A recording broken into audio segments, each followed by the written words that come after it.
maybe our entire team needs to be executed after tonight.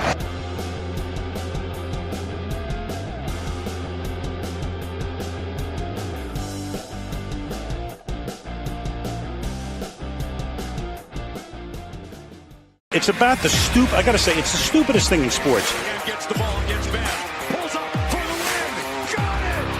Detroit basketball. Oh, Holloman looks the clock, half court for the win. Oh! Intercepted them. The Lions go for it, the Vikings bring it. He's a pass. It's a touchdown to give. I have a great relationship with the Blacks. I've always had a great relationship with the Blacks.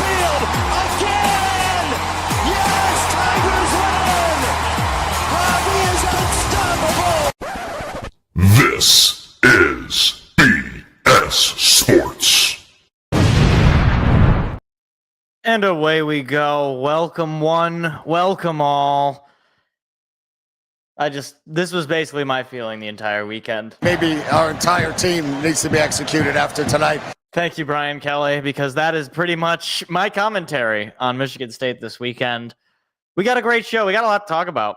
Obviously no Lions to talk about. So, as Joe so rightly put it, whatever shall I do? There was a point like on Sunday, I didn't know, it was like weird. I was like, man, I guess I'll watch football. I don't have much of a rooting interest.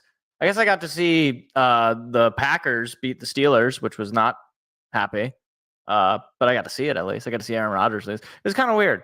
You know, it's like I get to see Aaron Rodgers lose, but I also get to see the Packers win. How do I evaluate this? I don't know. But we got a great show. We got a lot to talk about because originally this probably would have been a fairly slow show with the Lions off over the weekend. Michigan State as a football program is just dead to me and everyone else in the world. But Chauncey Billups decided to enter the chat, and enter the chat he did. But we'll get to that in a little bit because I have to lead off with Michigan State. I wrote this in my show notes. I have one singular question. Why is Jonathan Smith still employed? Just why? Like, what? Can anyone please point to me?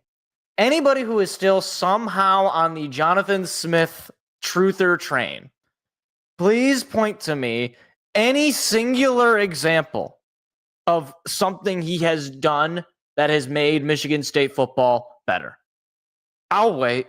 I've got a lot of time. I mean, maybe not a lot of time, but I've got enough time to hear anybody's case because I have genuinely no idea what this team is supposed to be good at. Offense is terrible. Your quarterback, I don't even know if he's good. I'm leaning toward he's not that good because it seems like every time that he has a stretch where he might be good, he goes on a stretch where he doesn't know how to play the position. Your defense, well, that speaks for itself. It's terrible. It's been terrible all year. Can't get a stop. Even when they hold Bryce Underwood to less than 100 yards passing, which is pretty good. No touchdowns, a 38.5 QBR. Pretty good. One problem. You give up 276 rushing yards, including 26 of them to said quarterback, including a touchdown, by the way. Justice Haynes might as well have had carte blanche. They might as well have not had a defense out there on the field because he was walking through, like, the holes were about the size of the Marianas Trench. It was spectacular. Not for me as a Michigan State fan, but it was spectacular in the same way that watching footage of what's that big blimp that went down? What's the name of that blimp? The Hindenburg. It's kind of like watching that. It's like you can't believe that something that was once so amazing, so huge, so central into human civilization. You couldn't imagine that everything possible could go wrong for it. And I'm not saying that Michigan State is comparable to the achievement of the Hindenburg. I don't know that it is. But at the very least, the crashing and destruction of the Hindenburg is very similar to Michigan State right now. Let me put this into perspective, okay? We are a double overtime drop from Omari Kelly away from being 2-6. 2-6. Mind you, that would mean that our lone 2 wins on the year would be Western Michigan at home and Youngstown State at home. And I told you after the loss to UCLA, I don't know if Michigan State's got another win on the schedule. I don't, because I mean, at the time, we still didn't know if Penn State was going to be good, and as it turns out, they are not that good. But here's the thing: they're better than you, and they fired their head coach. Like, they're going to play a game against Ohio State this week. They're probably going to lose, but you're going to play a game against Minnesota, and that game is going to be like pulling teeth, because it's going to be two teams that have no interest in playing football. At this point, Michigan State is just a hockey school. They got a really good hockey program. I don't care about college hockey, but maybe I should start caring, because clearly the university doesn't care enough about college football, so maybe I should start watching college hockey. And the same goes for Minnesota, but although they've always kind of been pretty good at hockey. That's their whole thing. They got a lot. It's cold there, basically. But looking ahead at their schedule, once again, on the road against Minnesota, do I have any reason to believe that that's a win? At home against Penn State, do I have any reason to believe that that's a win? On the road against Iowa, the only game that I could even possibly fathom this team somehow, some way managing to put together 4 quarters of semi-competent football together would be the Ford Field game against Maryland. And my goodness, I am intrigued to see what the crowd for that game is going to be. Because, for one, already giving up a home game in your actual home stadium of Spartan Stadium is a sign of a weak football program, in my opinion. But it's also, you're going to Detroit, where there are more U of M fans than there are Michigan State fans. If you went to the west side, if you went to go play a game in, I don't know, they have a football stadium in Grand Rapids, maybe you get more Michigan State fans. You go to Detroit, you're not getting any Michigan State fans. You're getting U of M fans. You're getting people, oh yeah, my uncle went to Michigan State. Hey, they're playing a game at Ford Field. How much are the tickets? Like $10, and they're paying you $15? Sure. I'll go. And it's so fun. Like, I don't even have it in me to be mad, because I have no reason to expect this team to be any different. This team, since Kenneth Walker has left, has been nothing but a complete crapshoot. It has been nothing but a laughingstock of a football program. They've done quite possibly everything wrong you can do. The only thing that they haven't done wrong is have an illegal recruiting scandal. They've had a coaching sex abuse scandal. They've had a bad coaching hire. They've had their AD get fired. They've had a losing streak in the Big Ten that now is expanding. You know, they've had losing to their rival in primetime twice. I don't know what's left. Like, what do they got to do? Do we got to have, like, Aiden Childs, like, caught drunk driving or something? Don't do that, Aiden. Actually don't. I don't want anybody to be arrested. But at this point, I don't know what's left. How much lower can you even go? And here's the thing. You know, it'd be one thing if the team was just bad, but, you know, maybe there was some signs that the coach was doing what he could. I got to tell you, I hate to use this argument, because I think it's, you know, I'm speaking only from what I can see. I can't speak for what goes on in locker rooms or in team meetings. But every single time the camera shows Jonathan Smith, I get viscerally angry on the inside. This man is like a create-a-coach from NCAA football, the video game. He has no emotion. His emotion is all the time. All the time. I've never seen, I mean, even, this is so sad. I think I mentioned this a few weeks ago. It's so sad that I have to do this. At least Mel Tucker had the guys juice to play. I don't think they even care about playing. The only guy that has any heart on the team is Nick Marsh. Aiden Childs is yucking it up on the sideline after he got benched again. Like, I don't know what. I've nothing. There's nothing about this team that makes me feel good. Zero things other than Nick Marsh. But he doesn't even make me feel that good, because they don't throw to him. And when they do, you know, the defense is like triple teaming, because they're like, well, none of these other sorry ass receivers are worth it. Like, it's just so utterly pathetic. And I don't know what it's going to take for Michigan State to fire this guy in the middle of the season. I don't know if they will. Maybe right now they've already made the decision by the end of the year he's gone and they're already looking for his replacement. But here's my general principle with this. If you plan on firing a coach at the end of the season, what exactly is the point of allowing him to stay and further harm the reputation of your university for another 4 weeks? What is the purpose of that? What benefit does it give either him or your school? All it's going to do is tell the rest of college football that Jonathan Smith is a complete and utter bumble nothing of a coach. I was going to use another fancy word, but I decided to hold that back. Like, he is totally out of his realm here. And look, he came from the West Coast. He only ever played in the Pac-12. He was a quarterback for Oregon State, and then he was a coach there, and he was decently successful at Oregon State. We're not in Corvallis. I think that's where they play. We're not in Oregon State.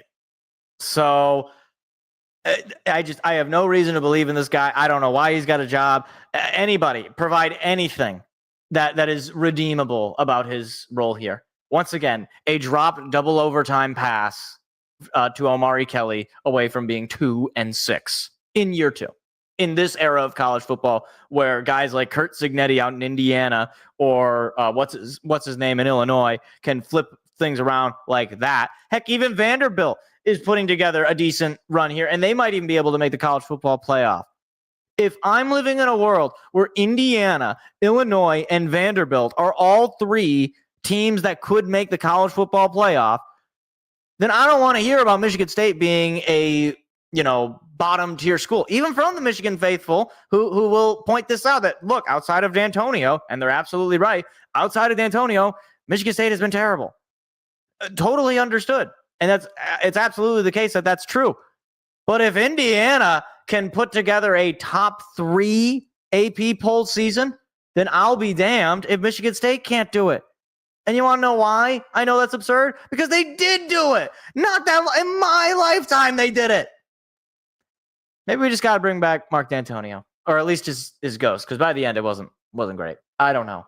I don't know who you would replace him with. I certainly wouldn't replace him with this guy. Maybe our entire team needs to be executed after tonight. But I do appreciate his sentiment, because basically by the end of the night, because I did unfortunately stay up and watch the rest of that game, even though I told the people that I had no interest in watching that game. They dragged me back in. I felt a lot like Brian Kelly at the end of the game. Just maybe our entire team needs to be executed after tonight. Yeah, that was pretty much my feeling. You know what's funny about that game? They actually won the game. Florida State, I believe, or not Florida State. Whoever he was coaching, I don't know who he was coaching. They won the game. So, and also it doesn't help that James Franklin has already been fired. Head coach at UCLA already got fired, and Brian Kelly, who I'm quoting there on the soundboard, he also already got fired. Like, if those schools are serious enough that they're firing their head coaches in the middle of the year, then I'm sorry, you got to follow suit. You got to at least show that you are willing to be at least as serious as any of these other schools.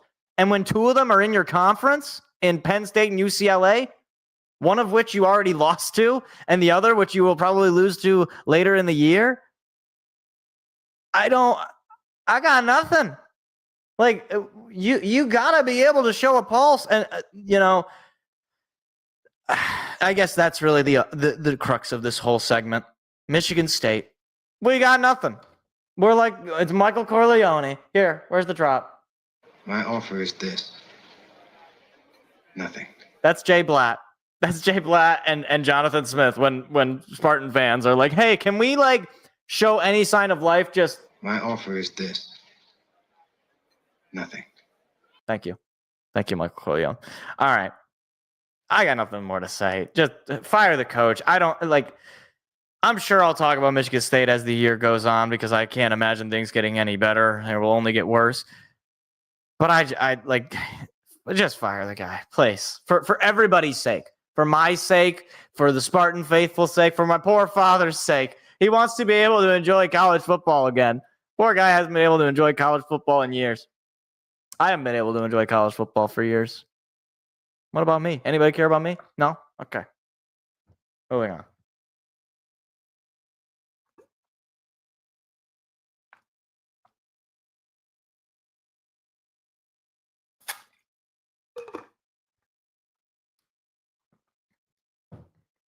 Joe, I will say, at this point, I kind of hope they get caught for cheating. I want to like if this is them cheating, I want to know them out without cheating. I want to hear that Michigan State is involved in a cheating scandal because I want to see how bad they would be if they stopped. That's where I'm at. And hey, Michigan already told us that cheating is legal in the NCAA, so we might as well just do it. I'm sure Ohio State and Penn State, well, maybe not Penn State. I'm sure Ohio State and maybe Oregon or some of these other big schools, maybe they already started cheating because it's legal. All you got to do is pay like $500,000 and fire your coach for the year. If you win a national championship, it's worth it. Ask a Michigan fan, was it worth it? Yes, it was. I give them credit. They got away with it. What is the spread on this Minnesota game? Let's see. Has there been a spread? Yes. Okay. Wow. That's actually close. That's the closest spread I think Michigan State has had ever. It is Minnesota minus 3.5. So less than a touchdown point favorites for the Golden Gophers. That is crazy. That's actually really crazy. How is that possible? I mean, it's at home. ESPN still has them at a 61.7% chance to win it. That's got to be like the highest win probability Michigan State has had outside of like, I don't even know, the Youngstown State game. Like,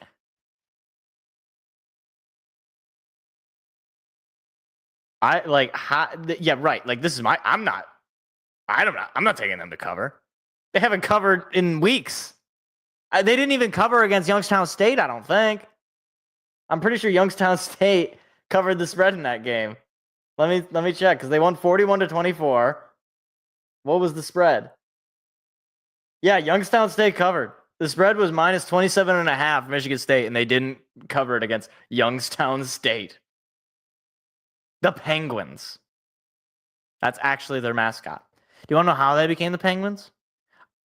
So there's a few stories, but one of them, I believe, I've read this before, is that at some point it was a cold game that they were playing, and like some newspaper at the school, or maybe the rival school, they described the Youngstown State football team as penguins, and it stuck. Now, here's my question. Why would you let that stick? That's the worst bird to be in any sport. You like the flightless, goofy fat bird, basically. Like even the intimidating, like the emperor penguins, they're like goofy. Like that's not an intimidating animal. And it doesn't make it, it's like, at least with the Pittsburgh Penguins, it's like, okay, it's like, hockey. So it's like ice, you kind of get it. A penguin with ice, yeah, that could be kind of threatening, but not on a football field. Penguin on a football field sounds like a comedy sketch on what's the name of that? Newgrounds. That sounds like one of those animated features on Newgrounds from like 2006. Does anyone even know what Newgrounds is? Newgrounds was even before me. I'm aware of it. I'm aging myself. Anyway. I didn't have anything else on college football. I just wanted to talk about that. I didn't watch any other college football games. Actually, that's not entirely true. I watched a little bit of college football. It's just like, it's kind of hard to get into college football when your team is just so pathetically bad. Like, I'll watch the college football playoff for sure, but I can't watch like anything else. Like, oh, there's just too many games, and maybe this is just me being an old curmudgeon, but there is just too many games. And it's just harder to follow.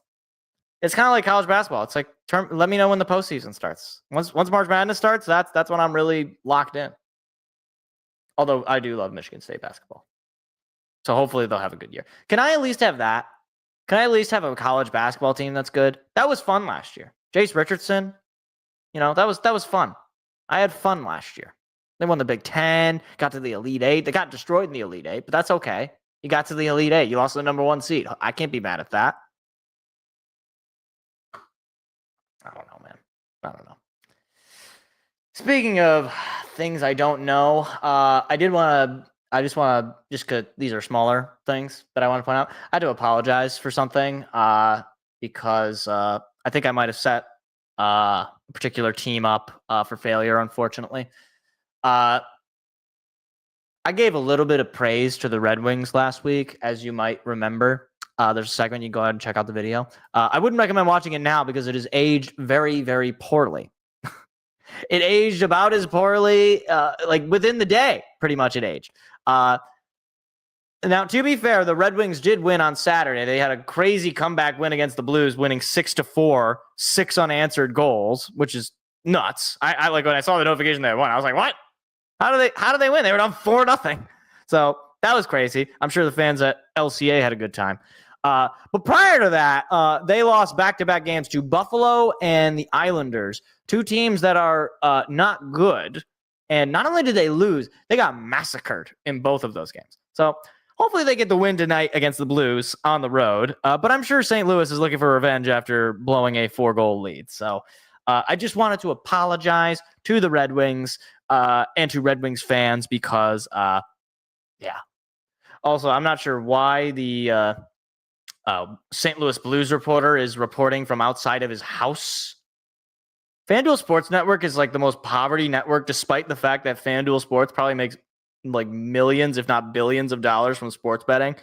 These poor they don't want to pay for a studio. They got guys recording segments of themselves outside of a trailer park.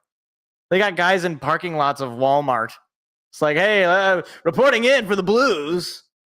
And I'm as I see a 400-pound man pushing a cart full of milk. It's a whole cart. You got like 17 gallons. Who is this man? Anyway, wanted to point that out. Also, Pistons off to a solid start last night, notwithstanding. They got massacred to the Cavaliers on Peacock. Didn't watch the game because it was on Peacock. But nice split on the road. Beat the Rockets on the road. That's a really big win. I was disappointed in their loss against Chicago, but that's okay. They got the win against the Rockets, and then they get the home opener against the Celtics. And anytime the Pistons beat the gaudy, ugly, awful team in Boston, it's a win to me. So please lose another parlay so we can give our reporter a mic. The poor reporter is like, he's got a tin can and a string. Help us! We can't afford to pay our reporters. Please bet on Terry Rozier bets. We're gonna get into that in just a second here. And by just a second, I literally mean just a second. So, the NBA season, typically, you don't really hear from me giving commentary on the NBA in late October, mostly because the season just starts. And, outside of catastrophic injuries or, the Pistons doing something incredibly smart or incredibly stupid, there's really no reason for me to talk about the NBA at this particular stage.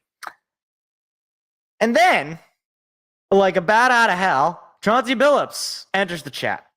And I am reading now, I know this is old news, but bear with me. I'm reading now from CBS Sports, NBA gambling scandal explained. What to know as Chauncey. Now, what you're probably thinking, if you just heard Chauncey Billups or Terry Rozier getting arrested, you probably think, oh, was it, some sort of criminal activity?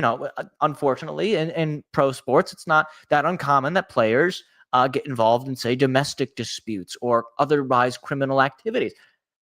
And you would be right that there was criminal activities involved. However, unfortunately, Chauncey Billups was not arrested, or I guess fortunately, in a certain sense, not arrested for, beating up on nice young ladies. Instead, Billups, and I quote, was allegedly involved in rigged poker games tied to the mafia. Victims would be lured into playing with a well-known former NBA player in Billups, only to be cheated out of their money using technology that ranged from rigged shuffling machines to X-rays that could read cards that were face down on the table to contact lenses that could identify marked cards, according to the indictment. The FBI said the games were tied to La Casa Nostra, the Italian mafia. And I quote, the mafia had pre-existing control over non-rigged illegal poker games around New York City. U.S. Attorney for the Eastern District of New York, Joseph Nocella, said Thursday, quote, as a result, they also became involved in the rigged poker games, helping to organize the games and taking a cut of the proceeds, or the proceedings, I think he means proceeds, and working to enforce the collection of debts. What? When I saw that Chauncey Billups was arrested for gambling, I was like, oh, what, was he betting on games? No, not exactly. He was instead, rigging poker games. However, he also was involved in some other stuff as I go on. Billups, however, might also be tied to sharing insider information with bettors as Blazers coach. Though he was not named in the Rozier indictment, which we will get to in a second, a person referred to as co-conspirator 8 matches Billups' description. A resident of Oregon and an NBA player from approximately 1997 through 2014 and an NBA coach since at least 2021. The indictment alleges that co-conspirator 8 supplied information about the Blazers resting key players ahead of March 2023 contest against the Bulls before it was public. Damian Lillard, Jusuf Nurkic, Jeremy Grant, and Anthony Simmons all sat out in the game, and the Blazers lost by 28 points. And we go on because it's not just Chauncey Billups arrested for this sort of thing. Terry Rozier, as I alluded to as well. Rozier and Billups are being investigated for different crimes. Rozier is part of an investigation into bettors using non-public information, such as when a player would miss a game or exit early to place bets. In total, 7 different games are a part of the investigation.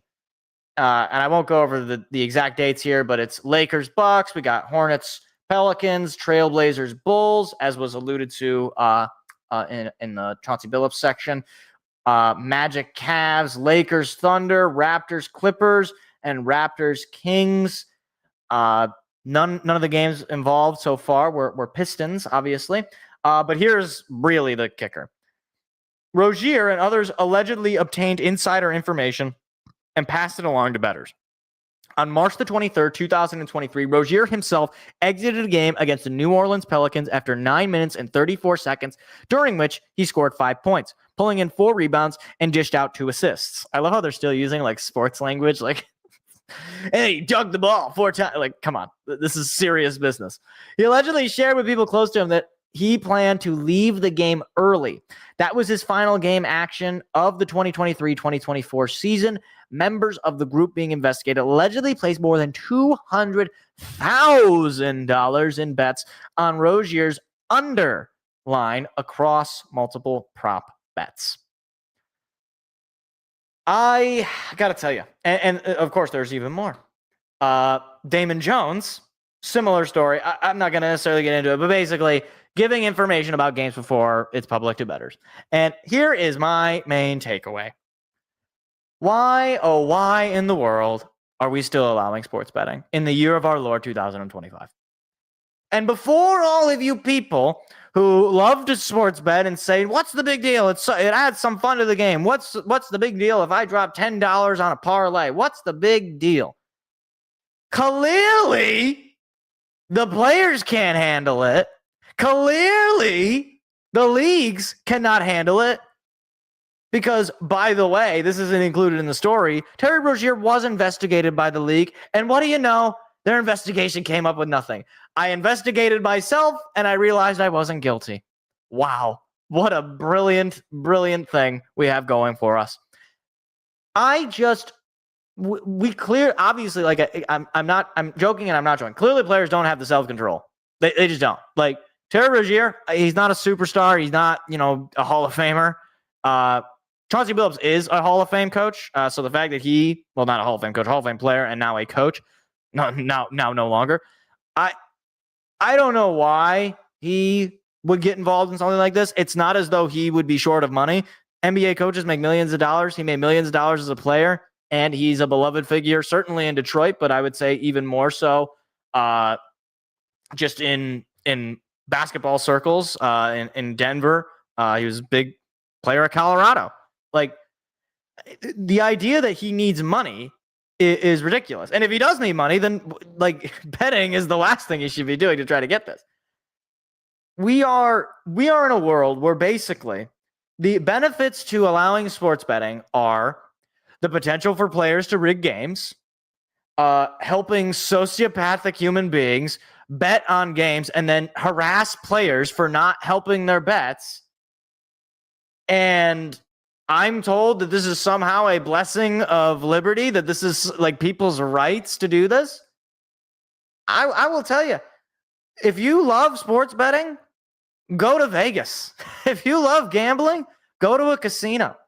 What I don't need is every single commercial for a sporting event to at least in some way seem to involve gambling. What I don't need is every game having the in-game parlay. I watched the Red Wings, Pistons, and Tigers on FanDuel Sports Network. It used to be, when I was a young lad, Fox Sports Network. When it was Fox Sports Network, you wouldn't believe they talked about sports. You wouldn't believe that.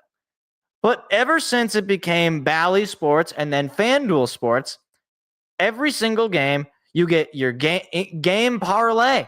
You get, betting odds for who. I mean, I'm even looking at it right now. First goal scorer, Dylan Larkin, plus 1,100. Who the hell cares? Who cares? Why do I need to know the odds of Lucas Raymond to score a goal? Why? I don't care. It adds nothing to the game. And it only adds to people's vices when we already have these problems. We already have these antisocial behaviors where people are harassing players when they don't perform well. And now you're adding on to the fact that people are putting their money on the performance of these players, something that can be entirely out of their control. Let me ask you a question. If in your occupation, you had somebody gambling on whether or not you hit an over-under on the amount of work items you were going to complete, and if you didn't, because you had a bad day in the office, or your grandma died the day before and you weren't feeling it, and some nincompoop who put $100 on you to hit the over messages you that he wishes you would die, like, why? You would hate that, right? You would think that should be illegal. I'm saying this should be the same way. I just don't understand what benefit there is. Sports betting has not made sports more interesting to me. It has only made things worse, and it just opens the door to fraudulence. Like, even if you want to say, okay, you're only if Terry Rozier maybe rigs a few regular season games, or Chauncey Billups has given some information for a random game with the Portland Trail. Yeah, I mean, the league is not entirely going to be lost because the Trailblazers ended up losing a game by 30 points in the regular season when they've won 20 games on the year. Sure. But what do you think's going to happen if this happens in, say, an NBA play-in game? Or what if this happens in, heaven forbid, a playoff game? Or heaven forbid this happens in the NBA Finals? I mean, look, if I'm some journeyman player, if I'm, somebody like a Jonte Porter or a Terry Rozier, where I'm a borderline player, why would I risk putting my body on the line when I could make a few $100,000, knowing that I'm probably not going to be re-signed?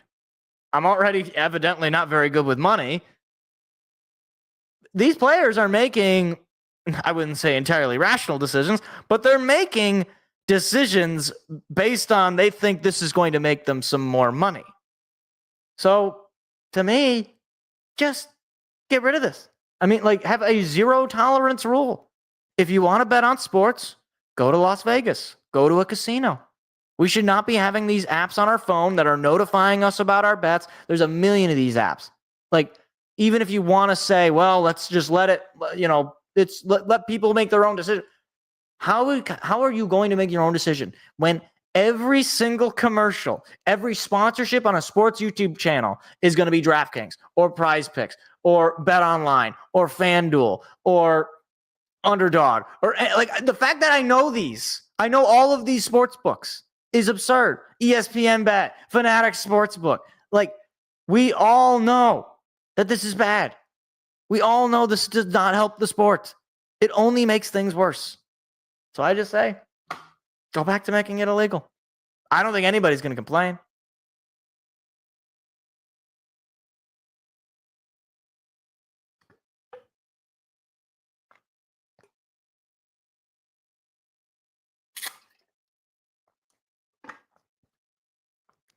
Chauncey, you're breaking your mother's heart. It's true. It's true. I texted Texted my good friend Seth, who's normally the co-host, but Home Depot has been enslaving him for the past 2 years. I texted him that Chauncey Billups is one of my favorite players growing up as a kid.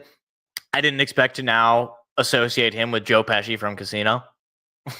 Like, agreed on the self-control point. Thank you. I make some brilliant points, so I'm glad that you agree. Yeah. So I got to tell you, I didn't expect the NBA season to start like this.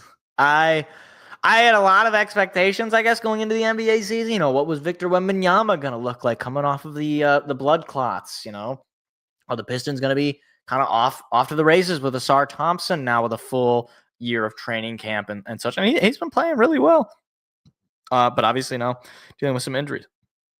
You know, what's the deal with teams like the Pacers or the Magic, who I think had really good. The Magic in particular had a nice offseason this year. But instead, I got to talk about Terry Rozier throwing away his career. You know what? Let me just look this up. How much has Terry Rozier made?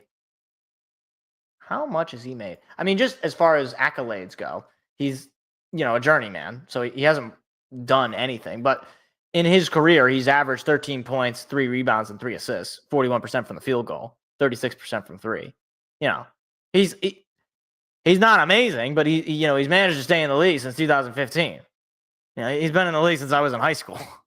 You got to give the guy some credit for that, and he's played on some playoff teams as well. But let me just look up his career earnings because I am just so darn curious, and I don't know why it is not letting. Oh, okay. Let's try that again, computer, shall we? Let's see. How much money did this guy earn? Spot track. Here we are. In his career, he has made $160,484,983. Let me repeat that. 160 million with an M, million, $484,983. And just this past season, he's getting paid $26,643,031. That's just this year alone. And he was going to be a free agent next year, too. That's what's crazy. And I don't know if he would have gotten signed, but I mean, he's a veteran player. I'm sure it wouldn't be surprised if he got signed. But that is just absurd. He's made, and right now, he's on a 4-year deal that is ending this year worth $96,258,694. Like, how you can't be short of cash. It goes back to the old saying. I don't know who's quoted as saying this, but do you want to know how much money is enough money? Just a little more. Just a little more. That's Terry Rozier's thoughts. Just a little bit more. He needs a little bit more. He's made $160 million in the league over 10 years. Just a little bit more. I just need a little bit more. I'm going to make $26 million this year. Just need a little bit more. Just a little bit more. Here's what it is. They did do all the arrests of the first, second game. Yeah, like, it's like, I do wonder what the FBI, like, how much they knew. Because if I had to guess, ideally, they didn't want to have to do this in the middle of the year because obviously, these teams, these players, you don't want to completely like throw their season away. Like, Trailblazers aren't very good and the Heat are a questionable team as well. But, like the rest of these players and these coaches, this is their job. And, you get rid of their teammate or otherwise their coach, It's like, imagine your manager at work just getting arrested in the middle of like right now it's a busy time at work for me. I couldn't, if my manager just got arrested, like if the cops just showed up and just arrested my manager, I don't know. That would be the craziest day at work. I really hope that doesn't happen, but in a somewhat selfish way, it would be a heck of a story to tell. Like, what happened at work today, honey? Yeah, the boss got arrested. Oh, all right. Good to know. So, yeah. All right. Talk some NFL, shall we? Let's do that. Let's do that. First thing I got to talk about. The Jets won a football game. Yeah. Yeah, Jets. All right. They won a football game. There you go. That puts them at what? 1-6, I think.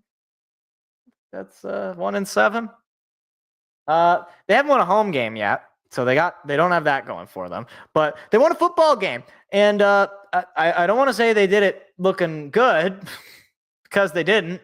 They won 39-38 over the Bengals over the weekend, and similar to Jonathan Smith, I just got to ask Zach Taylor, what is it that you do here? How is this guy still employed?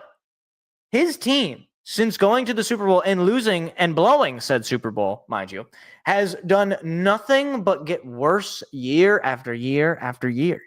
And granted, last few years, it's been injuries to Joe Burrow in particular. But look, the front office has not helped. They have not built a team that is capable of supporting Joe Burrow. They don't have a good defense. They don't have a good offensive line.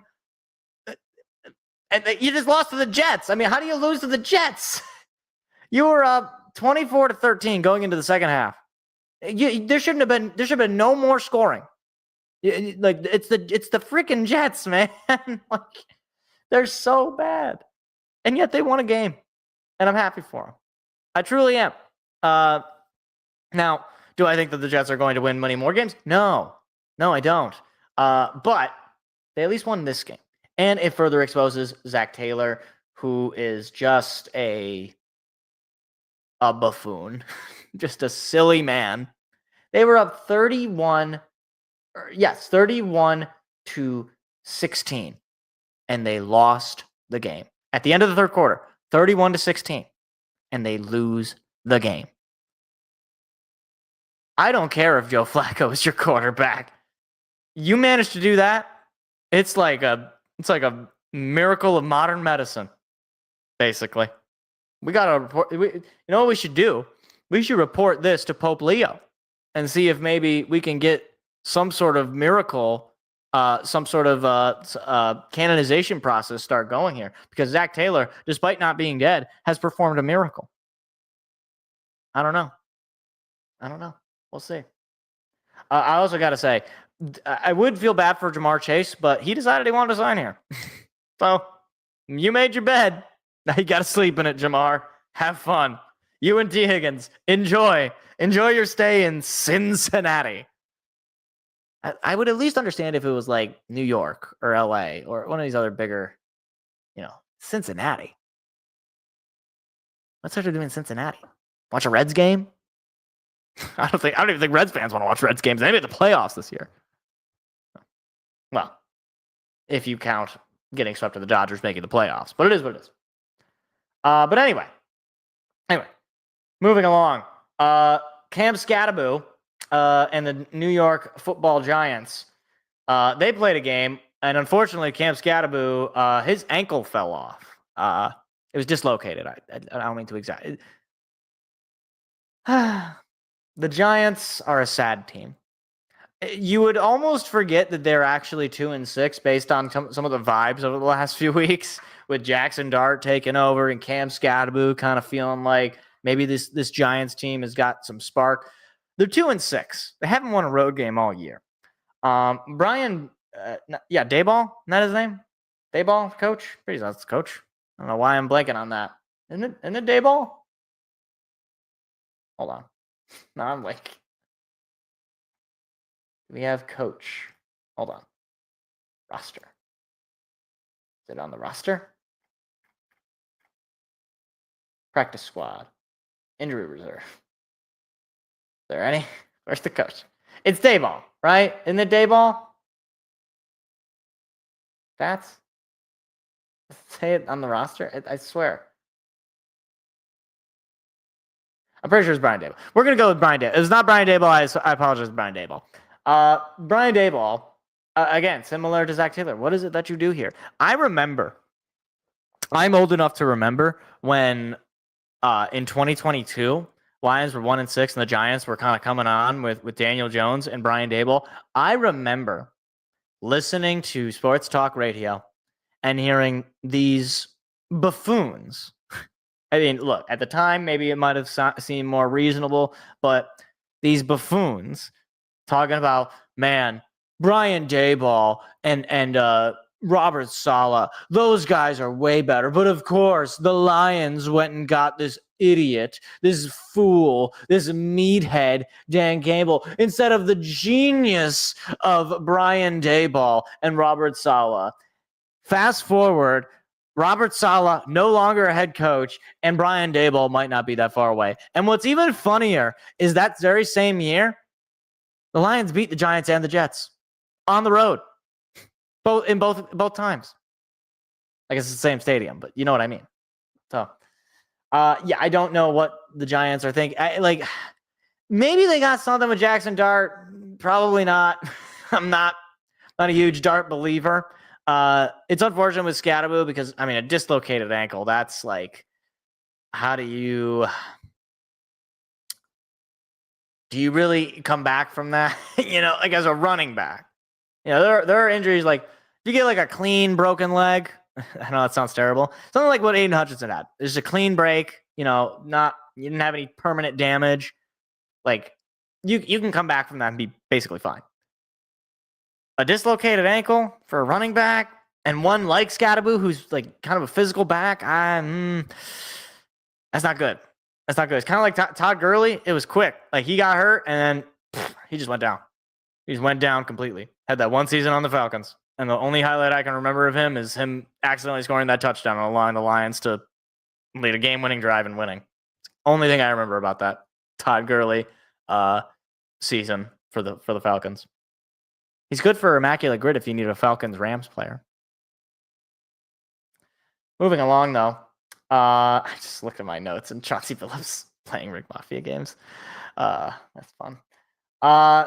So I put this after, but I probably should have put it before. But we got two very funny losses.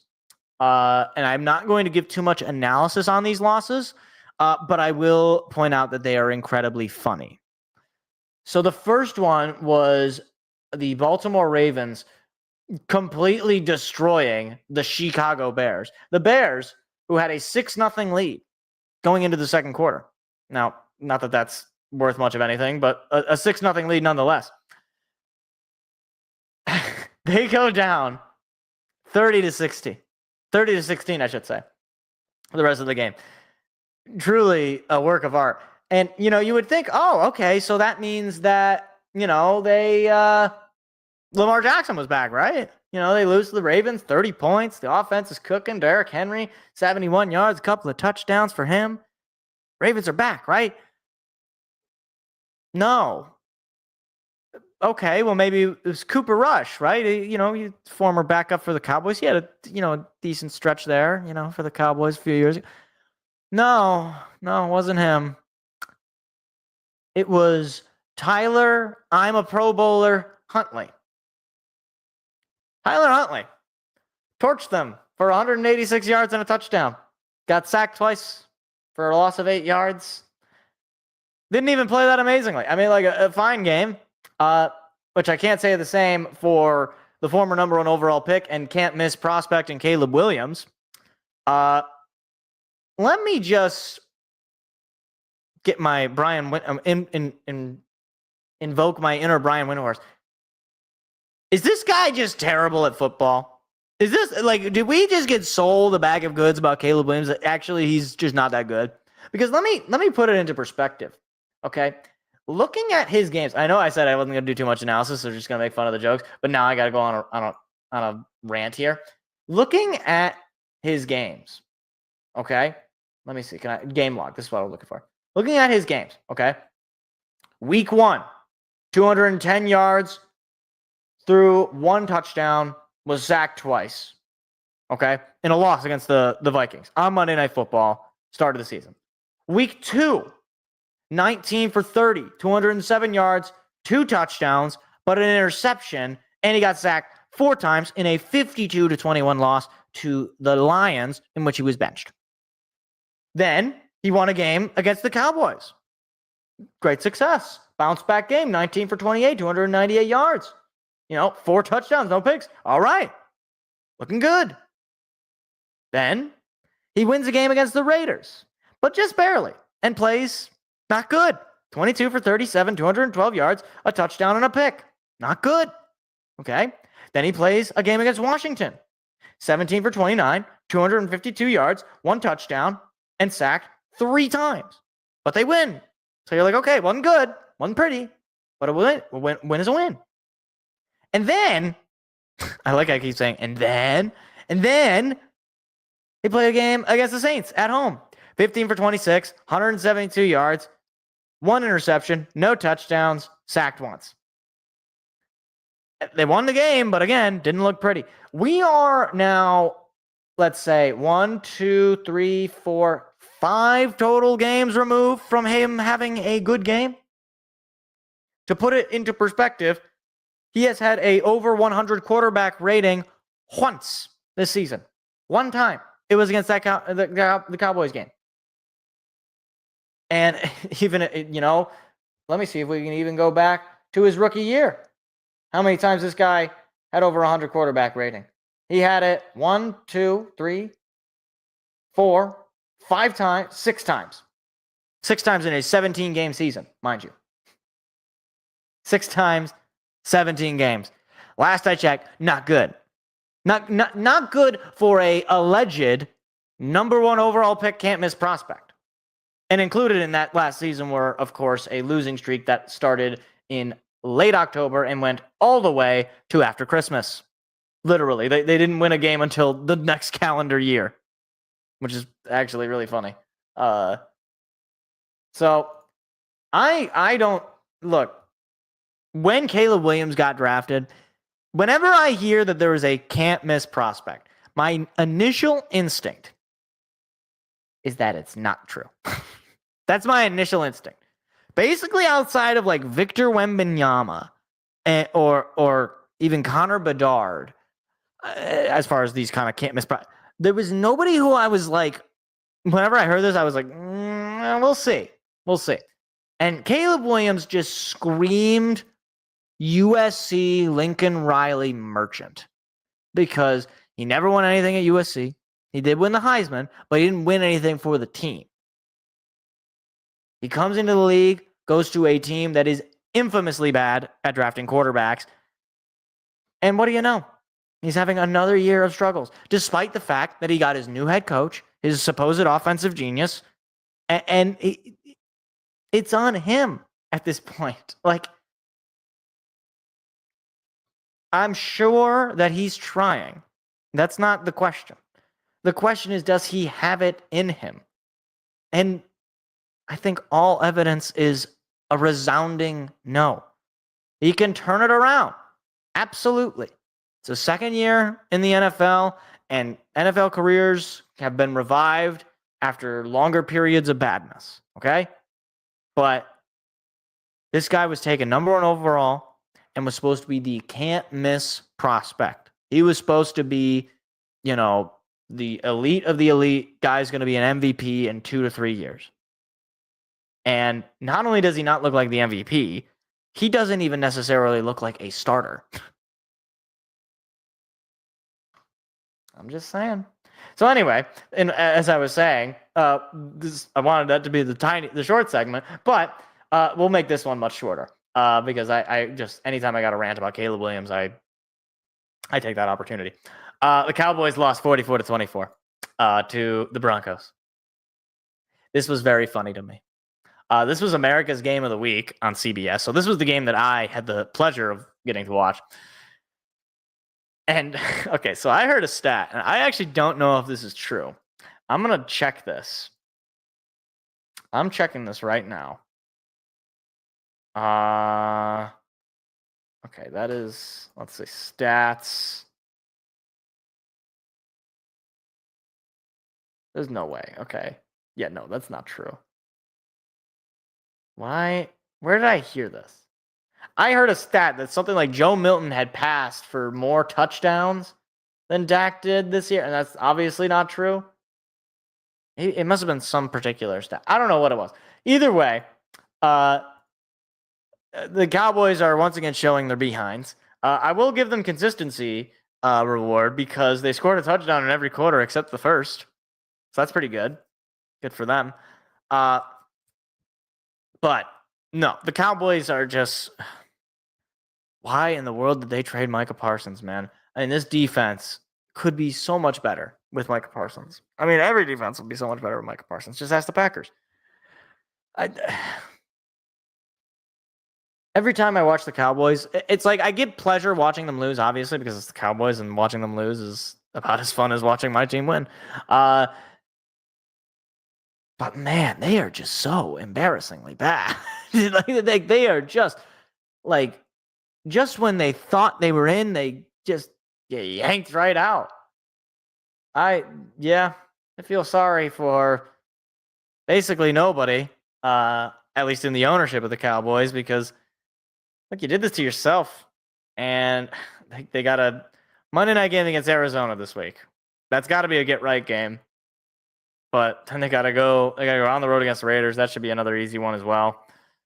Then they got the Eagles at home for Thanksgiving. Or no, that's not Thanksgiving. Thanksgiving is the next game, I think. Yeah, Thanksgiving, they got the Chiefs on Thanksgiving. Oh, that's not good. That's not good. Not good. Cut. Just get the Vince McMahon meme. Just cut the tape. Don't let that game air. CBS, whatever you do, don't air that game. Don't do it. I know you want to do it. I want you to do it. Don't do it. People are lucky the Lions play on Thanksgiving. I'll just say that. I can't believe I'm saying that. In the year of our Lord, 2025. That's what's crazy. And one final thing before we get into the picks and wrap up the show. I don't know why ESPN is doing this. There we go. Wanted to talk about this Packers win over the Steelers, and more importantly, Aaron Rodgers, Bubby. You could have gone down with the ship. You could have just retired out of Green Bay. You know, you could have said, you know what? Lions just eliminated me from the playoffs. They're on the upswing. I'm on the downswing. I'm just going to retire a Packer. I'm going to let it all be done. I end my career with one mediocre season, and that's that. But his ego, his pride, he couldn't let himself do that. He just had to go and play for the Jets and be terrible there. And then, after being terrible with the Jets, he just had to prove everybody wrong and go play for the Steelers. He just couldn't resist the urge, the scratch, the itch that needed to be scratched. And right now, he is feeling a lot more like Wizards Michael Jordan than 96 Michael Jordan. It's bad, needless to say, for one Aaron Rodgers. They were up 16-7 at the half. I thought, oh, okay, well, the Packers, they've been kind of slow. You know, maybe the Steelers steal one here. I mean, I picked them. No pun intended with Steelers steal one. But, yeah, probably not going to be anything massive. No, because you give up 21 points in the fourth quarter, and, that's what happens. 21 points in the fourth quarter. That's not something that I expect the Steeler defense typically to do. But admittedly, they've been kind of circling the drain for a long time here. And they might win that division still, because Baltimore's shooting itself, despite the fact that they won last week. Cleveland is not good. Cincinnati is wrecking, just a dumpster fire of a team. They might still end up winning this division. So Tomlin, he's there until he retires. They're never going to fire him. And frankly, I don't think they should fire him. It'd be disrespectful to fire one of the greatest head coaches in NFL history. Certainly just from from a win-loss standpoint, the fact that the guy has never had a losing record. I know Steelers fans, 9-8 Super Bowl. Okay. Like, the fact that he can do that despite all of the awful roster decisions that have been made by the front office for years. I give the guy some amount of credit. Now, is he past his prime? Is he done? Should he move along? Yes, he should. But you're stuck with him until he chooses to retire. It's like Tom Izzo with Michigan State basketball. It's not perfect. They're probably not going to win any championships. But you know what? They'll make the tournament. They'll at least probably win some big games, have some fun games. You'll get some funny Tom Izzo yelling at things. You'll get that. But you won't really get to the top. That's the Steelers. The Steelers. They're the Michigan State basketball equivalent in the NFL.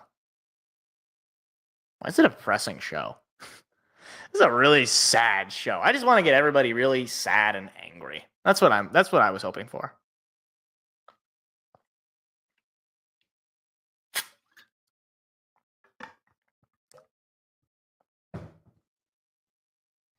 All right. So, with that, though, we have reached the tail end of the show, but that does not mean, of course, that we are done. It only means that we are beginning once again with the picks. Hit that music. Johnny? There's no Johnny. I made him up. It's not a real figure. Oh, click it.